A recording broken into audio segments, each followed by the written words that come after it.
ಸಾಲಗಾಮೆ ಗ್ರಾಮದಿಂದ Raipur ಗೇಟ್ವರೆಗೆ road tender ಆಗಿದೆ. ನಮ್ಮ ಜನಪ್ರಿಯ ಶಾಸಕರಾದಂಥ ಸ್ವರೂಪ್ ಅವರು 12 ಕೋಟಿನ ನಮ್ಮ ಸಾಲಗಾಮೆ ಹಳೇಬೀಡು ರೋಡಿಗೆ ಬಿಡುಗಡೆ ಮಾಡಿದ್ದಾರೆ. ಆ ಪುಣ್ಯಾತ್ಮನ ಅನುದಾನ ಅಂತ ಹೇಳ್ಬೋದು. ಈ ನಾಟಿ ಕೋಳಿ ಸರ್ಕಾರದಲ್ಲಿ ಅವರು ಒಳನುಗ್ಗಿ ಆ ದುಡ್ಡು ತಂದು ಈ ರೋಡಿಗೆ ಒಂದು ಅನುದಾನ ಕೊಡ್ತಾವ್ರೆ. ಅದು ಒಂದು ದೊಡ್ಡ ಮಾತು.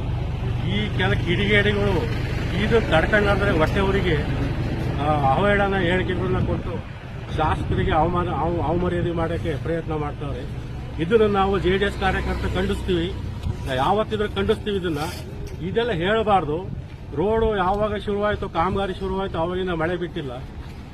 ಆ ರೋಡು ಅಲ್ಲಿಂದ ಅಲ್ಲಿಗೆ ಹೋಗ್ತಾ 3 ಸೇತುವೆ ಬೇಕು. 3 ಸೇತುವೆ ಬಂದೋಬಸ್ತಾಗಿರೋ ಸೇತುವೆ ಬೇಕು. ಆ ಮಾಡಕ್ಕೆ ಆ ಕಾಂಟ್ರಾಕ್ಟ್ಗೆ ಸಮಯ ಬೇಕು. ಆ ಸಮಯಕ್ಕೆ ಅನುಗುಣವಾಗಿ ಅವ್ರು ಕೆಲಸ ಮಾಡ್ತಾವ್ರೆ, ಭದ್ರವಾಗಿ ಕೆಲಸ ಮಾಡ್ತಾವ್ರೆ. ಇದು ತಡ್ಕೊಂಡಾರ್ದಲ್ಲಿ ಕೆಲವರು ಕಿಡಿಗೇಡಿಗಳು ಅವಹೇಳನ ಹೇಳಿಕೆ ಕೊಟ್ಟು ಶಾಸಕರಿಗೆ ಅವಮರ್ಯಾದೆ ಮಾಡಕ್ಕೆ ಪ್ರಯತ್ನ ಮಾಡ್ತಾವ್ರೆ. ಇದನ್ನ ನಾವು ಖಂಡಿಸ್ತೀವಿ. ಶಾಸಕರು ಗ್ರಾಮಕ್ಕೆ ಬರಲ್ಲ ಅಂತ ಒಂದು ಹೇಳಿಕೆ ಕೊಟ್ಟಿದ್ದಾರೆ. ಅದಕ್ಕೂ ನಾವು ಉತ್ತರ ಕೊಡ್ತೀವಿ. ನಿನ್ನೆ ಏನು ಹಳಸ್ತಳ್ಳಿಗೆ ಬಂದು ಹಳಸ್ತಳ್ಳಿ ಗ್ರಾಮಕ್ಕೆ 20 ಲಕ್ಷದ ಕಾಮಗಾರಿಗೆ ಚಾಲನೆ ಕೊಟ್ಟಿದ್ದಾರೆ. ಅದರಿಂದ ಸುಂಡೇನಹಳ್ಳಿಗೆ ಬಂದು 1 ಕೋಟಿ ಕಾಮಗಾರಿನ ಸಂಪೂರ್ಣ ಮಾಡಿದ್ದಾರೆ. ಅದರಿಂದ